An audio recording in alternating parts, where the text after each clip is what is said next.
الحمد لله رب العالمين والعاقبة للمتقين والصلاة والسلام على رسوله سيدنا محمد وعلى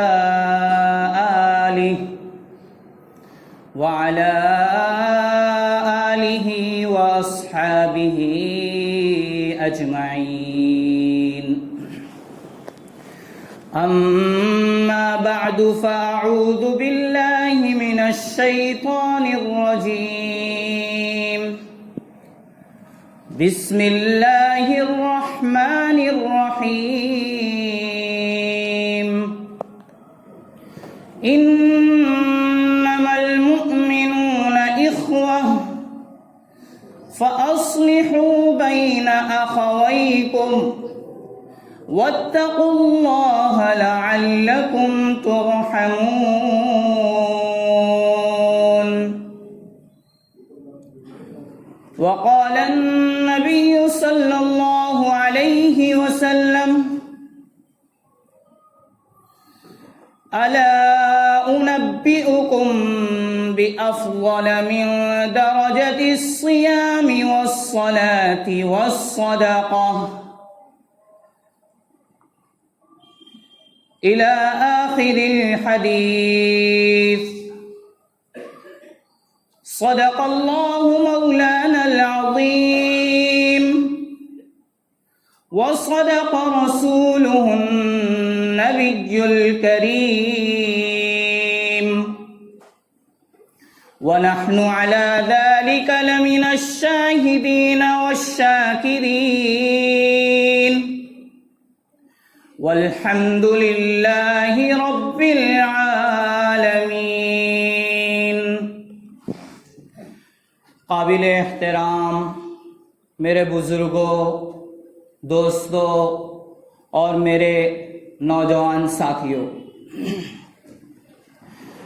اللہ تبارک و تعالی کا بے حد فضل و کرم اور احسان ہے کہ اس نے ہمیں اپنی باتیں اور اپنے پیارے حبیب کی باتیں سننے سنانے کا موقع عطا فرمایا.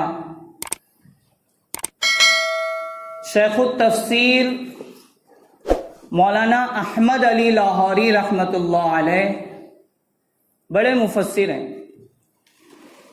بڑے مفسر گزرے ہیں. تفسیر کی بڑی ان کی کتاب ہے. وہ فرماتے ہیں کہ قرآن کریم کا خلاصہ میں اتنی دیر میں بیان کر سکتا ہوں کہ ٹرین چلنے والی ہو، میرا ایک پیر زمین پر ہو اور دوسرا پیر ٹرین کے اندر ہو، میں اتنی دیر میں قرآن کریم کا پورے 30 پاروں کا خلاصہ بیان کر سکتا ہوں. فرمایا کیا؟ فرمایا کہ ایک اللہ کا حق اور ایک بندے کا حق. پورے قرآن کریم کا خلاصہ اللہ کا حق اور بندے کا حق. میں نے آپ حضرات کے سامنے قرآن کریم کی ایک آیت تلاوت کی اور نبی پاک صلی اللہ علیہ وسلم کی ایک حدیث مختصراً پیش کی. آیت کا ترجمہ یہ ہے کہ ایمان والے آپس میں تمام کے تمام بھائی بھائی ہیں. فَأَصْلِحُوا بَيْنَ أَخَوَيْكُمْ، لہذا جب کبھی آپس میں جھگڑے ہو جایا کریں تو اپنے بھائیوں کے درمیان صلح صفائی کرا دیا کرو اور اللہ سے ڈر کر زندگی گزارو تاکہ تم پر رحمت کیا جائے. حدیث پڑھی میں نے، نبی اکرم علیہ الصلوۃ والسلام ارشاد فرماتے، صحابہ کرام موجود تھے، آپ نے ارشاد فرمایا کہ صحابہ میں تمہیں ایک ایسی چیز بتاؤں جو نماز روزوں اور صدقات سے بھی افضل ہے؟ نبی اکرم علیہ الصلوۃ والسلام اپنے پیارے دوستوں کے اندر طلب پیدا فرما رہے ہیں، کیا میں تمہیں بتاؤں ایک ایسی عبادت اور عظیم الشان عبادت کہ جس کا درجہ نفلی نمازوں، نفلی روزوں اور نفلی صدقات سے کہیں زیادہ بہتر ہے؟ طلب پیدا فرما رہے ہیں۔ طلب ایسی چیز ہے کہ اگر دین کی سچی طلب پیدا ہو جائے تو مرنے سے پہلے پہلے اللہ تعالیٰ دیندار بنا دیتے ہیں، اور اگر دین کی سچی طلب نہ ہو تو اچھے سے اچھی بات، اچھے سے اچھا نسخہ ضائع ہو جاتا ہے۔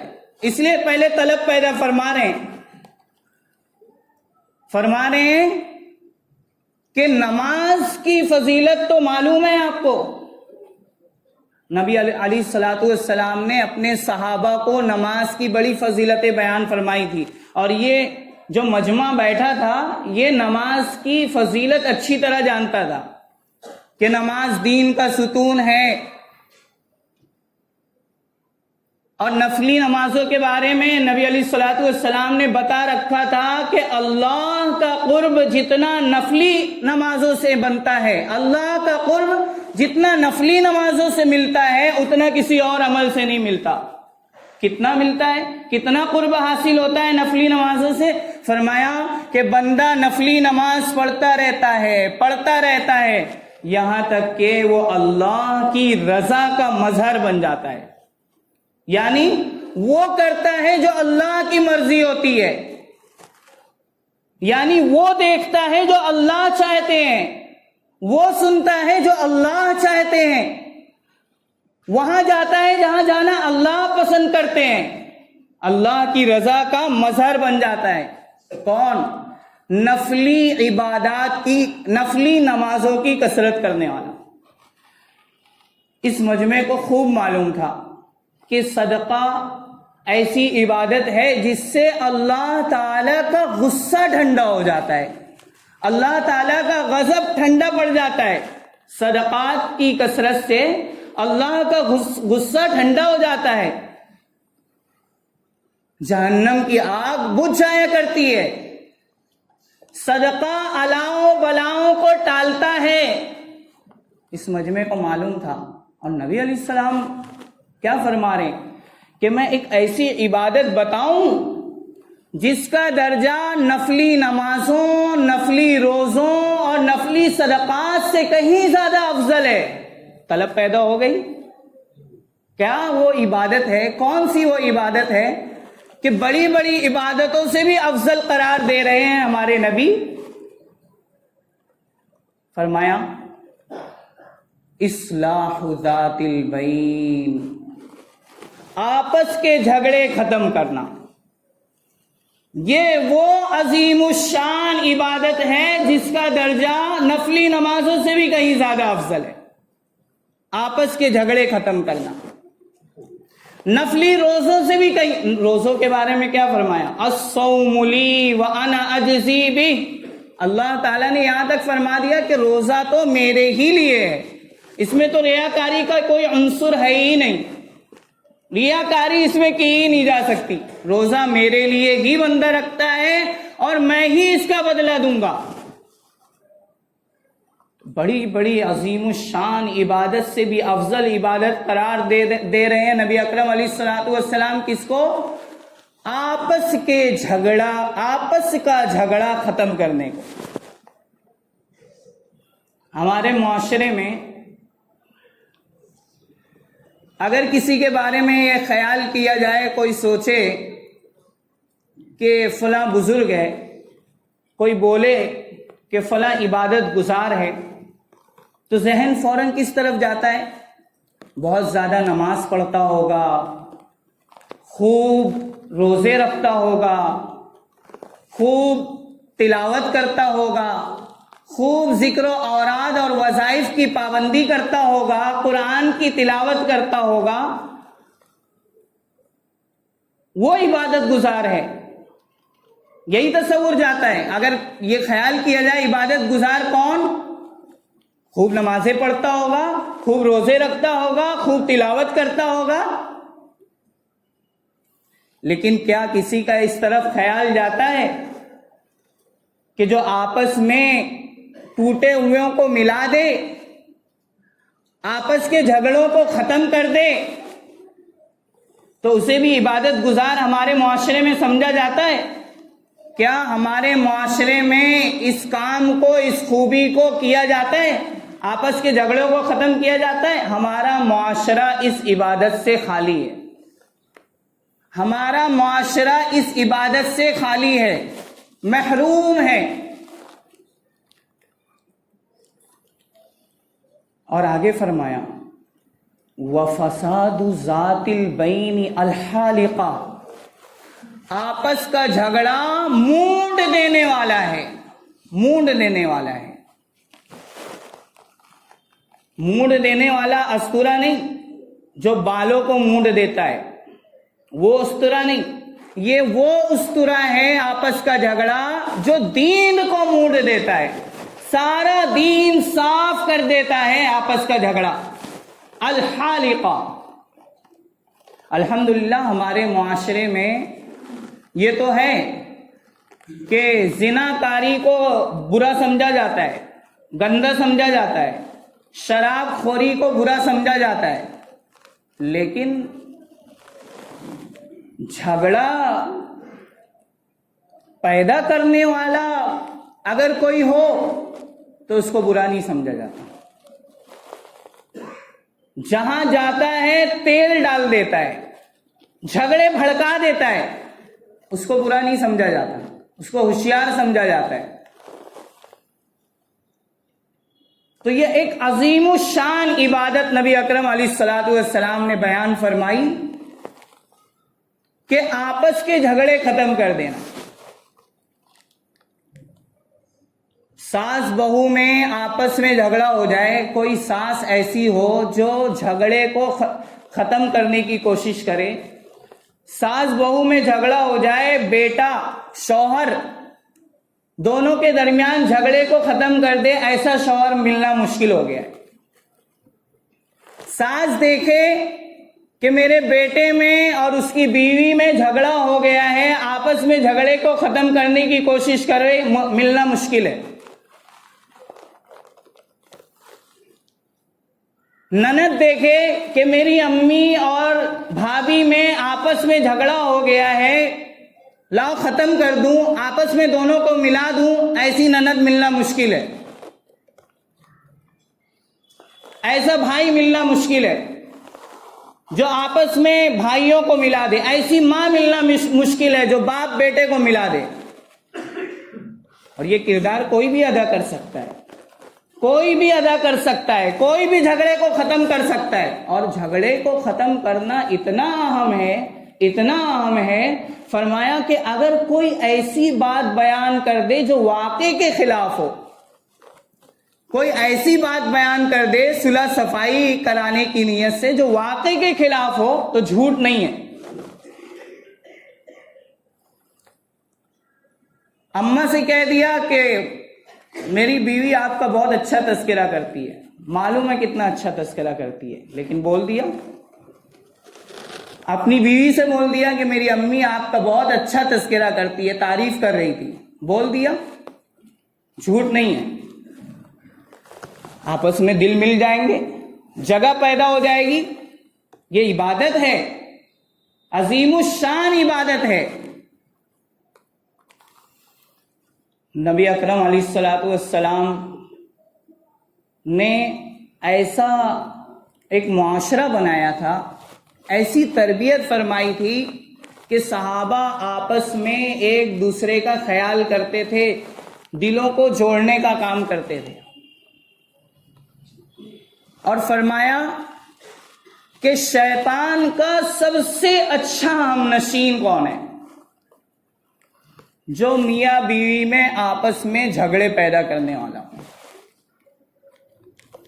آپ کو تیل ڈالنے والے بہت مل جائیں گے، جھگڑا پیدا کرنے والے بہت مل جائیں گے، لیکن کوئی ایسا تو ہو جو گھروں میں آپس میں جھگڑوں کو ختم کرے، خونی رشتوں میں جھگڑے کو ختم کرے، بھائی بھائی میں جھگڑے کو ختم کرے، جماعت جماعت میں جھگڑے کو ختم کرے، کوئی ایسا بھی تو ہو۔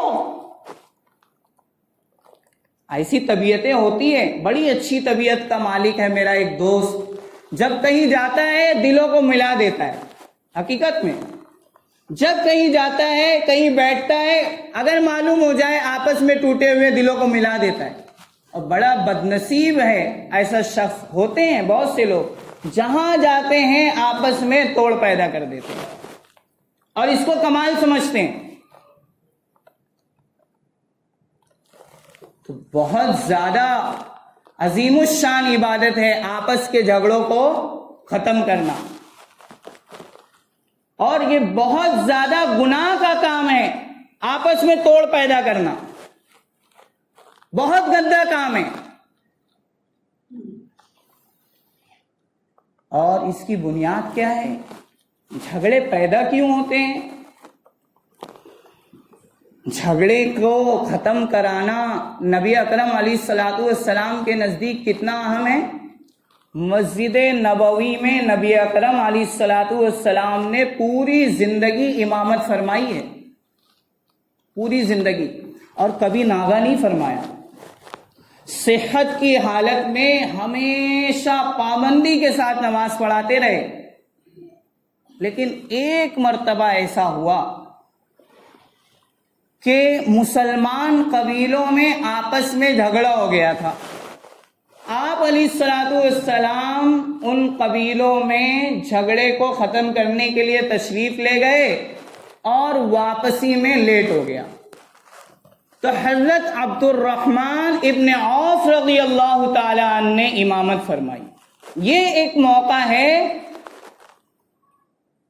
جب نبی اکرم علیہ الصلوۃ والسلام کی امامت کا ناغہ ہوا صحت کی حالت میں۔ کتنا اہم ہے؟ جھگڑے پیدا کیسے ہوتے ہیں؟ جھگڑے کو ختم کرانے کی ہر ایک کی صلاحیت نہیں ہوتی، ہر ایک نہیں کر پاتا، لیکن کوشش تو کر سکتا ہے۔ یہاں تک چھوٹ دے دی گئی کہ ایسی کوئی بات کہہ دو، اس کی اچھائی اس کو بیان کر دو، اس کی اچھائی اس کو بیان کر دو۔ کیا اچھائیاں نہیں ہیں؟ ہر ایک کے اندر اچھائیاں ہیں، دل میں جگہ پیدا ہو جائے گی۔ لیکن ایسی خوبیاں اگر معلوم ہو جائے مجھے اور پیدا کر لوں میں اپنے اندر، اور میرا پورا معاشرہ، میری پوری سوسائٹی، میرے دوست و احباب، میرے رشتہ دار اگر ان خوبیوں کو پیدا کر لے جو میں بتانے جا رہا ہوں، تو جھگڑا اٹھے ہی نہ۔ کیا اسلام کی خوبی ہے کہ اسلام نے ایسی خوبیاں بتا دی ہیں کہ اگر اسے اپنا لیا جائے تو جھگڑا اٹھے ہی نہ، اٹھے ہی نہ، اور اگر خدا نخواستہ اٹھ بھی جائے تو بیٹھ جائے۔ اللہ کرے میرے اندر پیدا ہو جائے، آپ کے اندر پیدا ہو جائے، آپ کے گھر والوں کے اندر پیدا ہو جائے، پورے معاشرے کے اندر پیدا ہو جائے۔ کیا خوبی ہے وہ؟ سنیے، پہلی خوبی، اس خوبی کو سمجھنے سے پہلے اس کے اپوزٹ میں جو اس کی ضد ہے، جو کہ جھگڑوں کی بنیاد ہے، وہ ہے انا، میری اور آپ کی انا، میں، میری شان میں اس نے گستاخی کر دیا، میرا اس نے خیال نہیں کیا، میں بڑا جاننے والا تھا، میں، یہ ہے جھگڑے کی بنیاد۔ اور نبی اکرم علیہ الصلوۃ والسلام نے فرمایا، من تواضع للہ رفعہ اللہ، جو اللہ کے لیے اپنے میں کو ختم کر دے، اللہ نے اس کو عزت بخش دی۔ دلوں میں اس کے لیے جگہ ہوتی ہے، جو اپنی انا کو ختم کر دے، دبا دے، دلوں میں اس کے لیے جگہ ہوتی ہے۔ اور جو میں کرتا رہتا ہے، اس کے لیے کوئی جگہ نہیں ہوتی۔ بظاہر تو لوگ، وہ تو اپنے آپ کو بڑا سمجھ رہا ہوتا ہے کہ میں، لوگ اس کو حقیر سمجھ رہے ہوتے ہیں، لوگ اس کی اوقات سمجھ رہے ہوتے ہیں۔ اسی میں نے تو شیطان کو رادہ درگاہ کیا، فرمایا فاستکبر وَكَانَ مِنَ الْكَافِرِينَ. اس نے بھی تو میں ہی کہا تھا کہ میں آدم سے بہتر ہوں. تو یہ ہے جھگڑے کی بنیاد. تو اس کی جگہ ہمیں کیا پیدا کرنا ہے؟ تواضع، عاجزی. تواضع ہو، عاجزی ہو، انکساری ہو، معافی مانگنے کا مزاج ہو، معافی مانگنے کا مزاج ہو، اور جلدی معاف کر دینے کا مزاج ہو. ہمارے معاشرے میں یہ بھی بڑی گڑبڑ بات پھیلی ہوئی ہے، بڑی جہالت کی بات پھیلی ہوئی ہے. کئی لوگوں سے سنا ہوگا آپ نے، میں نے بھی سنا ہے. کیا؟ میں اسے موت تک معاف نہیں کروں گا، مر جاؤں گا معاف نہیں کروں گا، وہ میرے جنازے میں نہ آئے. سنا ہوگا آپ نے. یہ جہالت والی بات ہے. آپ تو اتنا معاف کرو، مجھے تو اتنا معاف کرنے کا حکم ہے کہ جتنا میں اللہ سے اپنے لیے معافی چاہتا ہوں، جتنا جلدی میں اللہ سے اپنے لیے معافی چاہتا ہوں اتنا جلدی میں معاف کروں. تو عاجزی ہو، تواضع ہو، چھوٹا بننے کا مزاج ہو، معافی مانگنے کا مزاج ہو، معاف کر دینے کا مزاج ہو.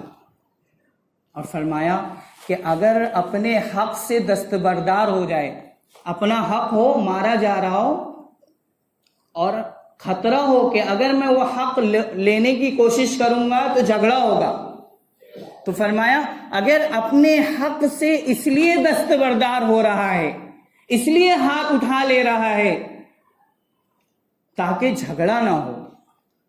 نبی اکرم علیہ الصلوۃ والسلام نے فرمایا میں جنت میں اس کے لیے محل کا ذمہ دار ہوں. مطلب جنت پکی ہے. تو کیا پیدا کر لو؟ ایک چیز پیدا کر لو، تواضع. تواضع کا مطلب میرا بھائی مجھ سے بہتر ہے، میرا بھائی، میں کمتر ہوں، میرا بھائی مجھ سے بہتر ہے. اور بہتر ہونے کی بنیاد کیا پتا کہ اللہ تعالیٰ نے اس کے حق میں اچھی موت لکھی ہو اور میرے حق میں بری موت لکھی ہو. یہ کس کو پتا ہے؟ کسی کو نہیں پتا. اللہ کے یہاں اس کا درجہ بہتر ہو، یہ مقبول ہو اور میں مردود ہوں، کس کو پتا ہے؟ تو یہ سوچ کر اپنے اندر عاجزی پیدا کرے، اپنے آپ کو جھکا لے. یہ پیدا کر لو، عاجزی. اور دوسری خوبی، ایک اصول کی روشنی میں دین نے ایک اصول دیا ہے، احب للناس ما تحب لنفسک تکن اعدل الناس. دوسری خوبی بتانے جا رہا ہوں، اور اس خوبی کو سمجھنے سے پہلے اس کے اپوزٹ اور ضد کو سمجھ لو. وہ ختم کرنا ہے ہمیں، مجھے بھی ختم کرنا ہے. میرے معاشرے میں جہاں تک آواز جاری ہے ہر ایک کو ختم کرنا ہے. اگر ختم ہو جائے تو جھگڑا اٹھے ہی نہ. جو میں ضد بتانے جا رہا ہوں، ایک خوبی کی ضد، وہ اگر ختم ہو جائے تو جھگڑا اٹھے ہی نہ. وہ کیا ہے؟ خود غرضی، مفاد پرستی. میرا کام بنتا بہاڑ میں جائے جنتا، بولتے ہیں نا، میرا کام بنے، میرا فائدہ ہو، باقی سارے جہنم میں جائیں. ہے نا یہ اس کو کہتے ہیں خود غرضی، مفاد پرستی. اور نبی اکرم علیہ الصلوۃ والسلام نے سکھایا ہے انصاف پسندی، کہ اپنے لیے جو پسند کرتے ہو وہی اپنے بھائیوں کے لیے پسند کرو. جو انداز، جو رویہ، جو رہن سہن کے طور طریقے، جو لین دین کے طریقے، جو برتاؤ اپنے لیے ہم پسند کرتے ہیں وہی ہم اپنے بھائیوں کے لیے پسند کریں. تو بتائیے جھگڑا کبھی پیدا ہوگا؟ کیا ہم اپنے لیے سخت کلامی پسند کرتے ہیں کہ کوئی ہم سے سخت کلامی کرے؟ کیا ہم اپنے لیے گالی پسند کرتے ہیں کہ کوئی ہمیں گالی دے؟ کہ کیا ہم برا رویہ، بیڈ ایٹیٹیوڈ اپنے لیے پسند کرتے ہیں؟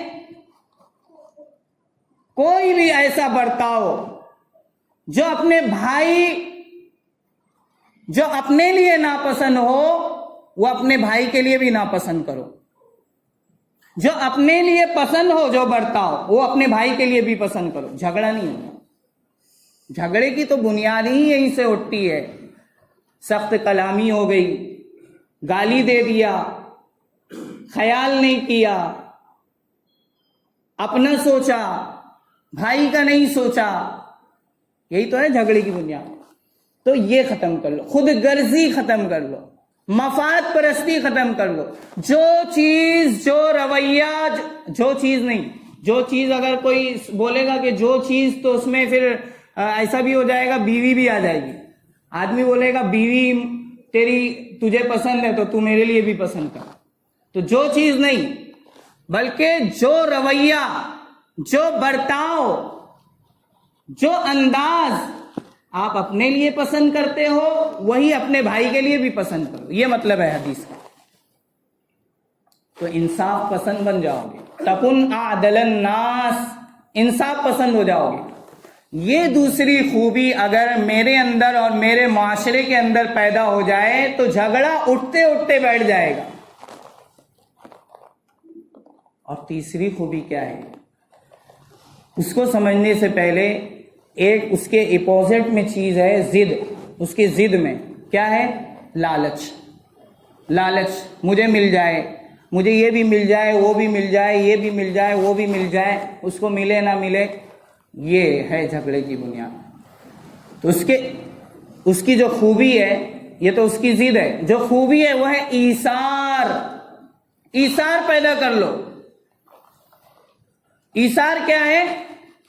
اگر سامنے والا نہیں جھک رہا، نہیں اچھا کر رہا، آپ اچھا کر لو، آپ اس کا خیال کر لو، آپ اس کا فائدہ کر دو۔ وہ آپ کا فائدہ نہیں کر رہا، آپ فائدہ کر لو۔ اپنے کو دینے سے پہلے اس کو دے دو، یہ ہے ایثار۔ تاریخ میں دو واقعات بڑے اہم درج ہیں ایثار کے بارے میں۔ نبی اکرم علیہ الصلوۃ والسلام نے اپنے پیاروں کی ایسی تربیت فرمائی تھی کہ ایثار ان کے اندر کوٹ کوٹ کر بھرا ہوا تھا۔ پہلے اپنے ساتھی کا خیال کرتے تھے،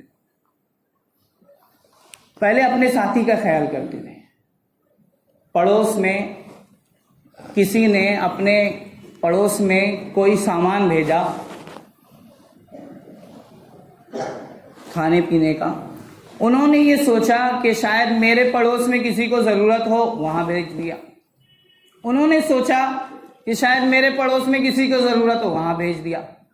اب وہ چلتے چلتے چلتے واپس اسی پہلے گھر میں آ گئی، اسی پہلے گھر میں جہاں سے وہ چیز نکلی تھی۔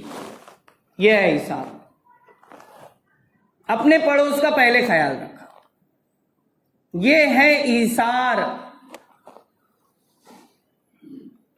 دوسرا واقعہ، جنگ کا میدان ہے، چچا زخمی ہے، پیاسا ہے، بھتیجا آیا پانی لے کے، بغل میں آواز آئی پانی، چچا نے کہا پہلے میرے بھائی کو پلاؤ۔ اپنا تڑپ رہا ہے، پیاس ہے، لیکن پہلے میرے بھائی کو پلاؤ۔ بھتیجا گیا بھائی کو پلانے کے لیے، پھر اس کے بغل سے آواز آئی پانی، اس نے کہا اس کو پلاؤ۔ وہ اس کے پاس پہنچا، وہ مر گیا، روح پرواز کر گئی۔ واپس اس کے پاس آیا، اس کا بھی انتقال ہو گیا۔ چچا کے پاس آیا، ان کی روح بھی پرواز کر۔ یہ ہے ایثار، پہلے اپنے بھائی کا خیال۔ اگر سوچو یہ تین خوبی میرے اندر، آپ کے اندر، میرے سوسائٹی اور معاشرے کے اندر پیدا ہو جائے تو جھگڑا اٹھے گا، اور اگر اٹھ بھی جائے تو بیٹھ جائے گا، معافی مانگ لے گا نا، معاف کر دے گا نا، جھگڑا ختم ہو جائے گا۔ اور یہ ایسی عظیم الشان عبادت ہے جو جماعت کو ملائے گی، جو خونی رشتوں کو ملائے گی، جو باپ بیٹوں کو ملائے گی، جو ماں اور بیٹی کو ملائے گی۔ اور ملانے کا حکم تو ہے نا کہ رشتوں کو ملاؤ۔ تو اس کے لیے جو عبادت ہوگی، اس کے لیے جو کام کرے گا وہ عظیم الشان ہوگا کہ نہیں؟ یقیناً عظیم الشان ہوگا. تو یہ خوبی اپنے اندر پیدا کرو، طبیعت ایسی بناؤ، مزاج ایسا بناؤ. پہلے تو یہ خیال کر لو، پہلے تو اس کی عادت ڈال لو کہ میری زبان سے کوئی ایسی بات نہ نکل جائے جو دوسرے کو تکلیف پہنچا دے. یہ مزاج بناؤ. یہ بھی جھگڑے کی بنیاد ہوتی ہے. آج تو سب کچھ کرنا آتا ہے، بڑی بڑی معلومات حاصل کر لی ہے لوگوں نے، اور معلومات حاصل کرنا کتنا آسان ہو گیا ہے. موبائل ایک بہترین معلومات کا ذریعہ ہے، معلومات کی کمی نہیں ہے، لیکن انسان کی کمی ہے. انسانوں کے بیچ میں رہنے کا طریقہ ہی نہیں معلوم. سب کچھ معلوم ہے، بڑے ہنر آتے ہیں، بڑا کام آتا ہے، سب کچھ آتا ہے، لیکن بات کرنے کا طریقہ نہیں معلوم. کیا گندی زبان کی عادت پڑی ہوئی ہے. جب دیکھو جب زبان سے گالی نکلتی ہے. دوستوں کے بیچ میں، بیویوں کے ساتھ رہتے ہوئے ایسے واقعات ہیں کہ بیوی سے بھی بات کرتا ہے تو گالی دے کے بات کرتا ہے. تو انسانوں کے ساتھ رہنے کا طریقہ ہی نہیں سیکھا. بڑے بڑے کام کر لیے، انسانوں کے ساتھ رہنے کا طریقہ ہی نہیں سیکھا. انسان بننا ہی نہیں سیکھا. انسان تو کیا ہوتا ہے؟ جانور جو ہوتے ہیں کئی 3 قسم کے ہوتے ہیں. 3 قسم کے جانور ہوتے ہیں. ڈنک مارنے والا بچھو ڈنک مارتا ہے. اس طرح کے جانور جو تکلیف پہنچاتے ہیں، ان کا کام ہی ہے تکلیف پہنچانا. سانپ تکلیف پہنچاتا ہے، کاٹے گا. دوسرے قسم کے جانور جو فائدہ دیتے ہیں. تیسرے قسم کے جانور جو کوئی خاص کام نہیں آتے. کم سے کم انسان تو بن جائے، انسان ایسا تو بن جائے کہ تکلیف نہ پہنچائے. اخلاق جو ہے، اخلاق یہ جو میں نے بتایا شروع میں کہ حق اللہ اور حق العبد، یعنی اللہ کا حق اور بندے کا حق. تو اللہ کا حق تو ایک حصے میں بیان کیا گیا، دین کے ایک حصے میں، کتابوں میں ایک حصے میں بیان کیا گیا، عبادات، اسی میں سارے مسائل. لیکن بندوں کا حق 3 حصوں میں بیان کیا گیا ہے: معاملات، معاشرت، اخلاقیات. اور اخلاق کا اعلیٰ درجہ کیا ہے؟ اعلیٰ درجہ کیا؟ نبی اکرم علیہ الصلوۃ والسلام بہترین اخلاق پہ فائز ہیں. کیا ہے وہ؟ لوگوں کے لیے فائدے ہی فائدے کا سبب بننا، لوگوں کے فائدے کے کام آنا، فائدہ پہنچانا. یہ تو اخلاق کا اعلیٰ درجہ ہے. ایک درمیانی درجہ انصاف سے کام لینا. ان اللہ یأمر بالعدل والاحسان. آپ سنتے رہتے ہیں کہ اللہ تعالیٰ انصاف کا حکم کرتے ہیں، برابر کا معاملہ کرنا، انصاف کر دینا. لیکن ایک آخری درجہ ہے، کم سے کم وہ تو کر لیں ہم. اخلاق کا آخری درجہ. یہ جو ٹاپک ہے یہ اخلاق کی ہی ٹاپک ہے. جھگڑے ختم کرانا یہ بھی اخلاق کا ایک حصہ ہے. اس کا آخری درجہ یہ ہے کہ میں اور آپ ایسے بن جائیں کہ میری زبان سے، میرے ہاتھ سے، میرے کسی رویے سے کسی کو تکلیف نہ پہنچے. بس اتنا کر لیں. میں اور آپ بس اتنا کر لیں کہ میری زبان سے، میرے کسی بھی طرز عمل سے کسی کو تکلیف نہ پہنچے. فائدہ پہنچانا، کسی کے کام